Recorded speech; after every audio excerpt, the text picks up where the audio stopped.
একের পর এক ইনজুরিতে যেন বিধ্বস্ত বার্সেলোনা। এবার সেই তালিকায় যুক্ত হলো নতুন নাম। দলের অন্যতম নির্ভরযোগ্য মিডফিল্ডার পেদ্রি চোটের কারণে ছিটকে গেছেন মাঠ থেকে। বাঁ পায়ের পেশির ইনজুরিতে প্রায় 4 সপ্তাহ মাঠের বাইরে থাকতে হবে তাকে। এর আগে এল ক্লাসিকোতে লাল কার্ড দেখে মাঠ ছাড়তে হয়েছিল এই মিডফিল্ডারকে।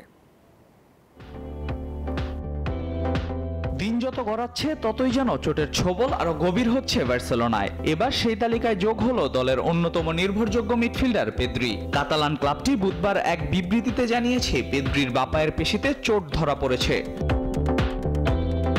গণমাধ্যমের প্রতিবেদনে বলা হয়েছে 22 বছর বয়সী এই স্প্যানিশ মিডফিল্ডারের সেরে উঠতে 4 সপ্তাহ পর্যন্ত সময় লাগতে পারে।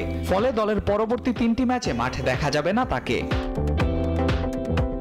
সময়ের চাকা যেন একদমই পেদ্রির অনুকূলে নেই। গত রোববার এল ক্লাসিকোতে রিয়াল মাদ্রিদের বিপক্ষে 2-1 গোলে হারের ম্যাচের শেষ দিকে লাল কার্ড দেখে মাঠ ছাড়তে হয় তাকে।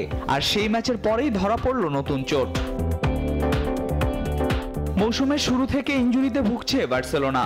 এখন পর্যন্ত 12 জন খেলোয়াড় চোটের কারণে বিভিন্ন সময় মাঠের বাইরে ছিলেন। বর্তমানে দলের গুরুত্বপূর্ণ সদস্য রবার্ট লেভানডস্কি, গাবি, রাফিনিয়া, মার্ক আন্দ্রে টের স্টেগেন ও দানি ওলমো চোটের সঙ্গে লড়ছেন। তাদের সঙ্গে নতুন করে যোগ হলেন পেদ্রি।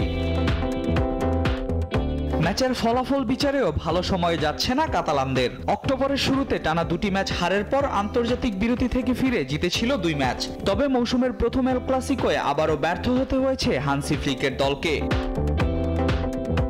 লা লিগায় 10 ম্যাচ শেষে 22 পয়েন্ট নিয়ে পয়েন্ট টেবিলের দ্বিতীয় স্থানে আছে বার্সেলোনা।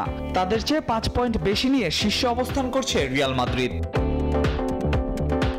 আল মাহমুদ ফাহিম, নিউজ 24। যুক্তরাষ্ট্রের 1 নম্বর জিম চেইন গোল্ডস জিম এখন আবারও বাংলাদেশে। বসুন্ধরা আবাসিক এলাকা ও বসুন্ধরা সিটি শপিং মলে